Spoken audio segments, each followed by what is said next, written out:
Back, the impact of those ongoing devastating storms in California could trickle down to the prices at your local grocery store. California is the leading agricultural producer across the country, and many of the state's key growing areas are now flooded, delaying the harvesting of essential crops.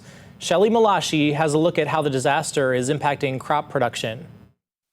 A devastating blow to our nation's top crop producer. The recent back-to-back storms hitting California's critical agricultural regions may also impact the U.S. food supply. The pain is going to be prolonged for many weeks and months. This should have been the beginning of the harvest season. The relentless rain is flooding crops, evacuating farm worker communities, and delaying the harvest season. California is the golden state of food production. It produces the majority of some specialty crops, like certain fruits and vegetables in the country. In January's storm events, we had over 15,000 acres that were impacted by flooding and inundation, with over $330 million worth of farm losses. Ag officials in hard-hit Monterey County say it's unclear when planting schedules will resume, and all the flooded farms and delayed harvests could lead to higher costs for consumers nationwide. That's if supplies tighten and produce distributors turn to Mexico or other regions to make up for shortages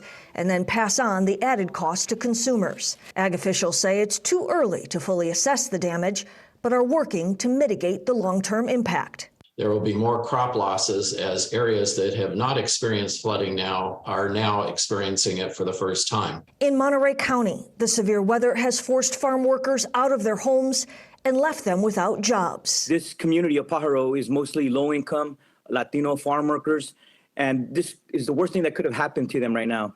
I'm Shelly Malashi.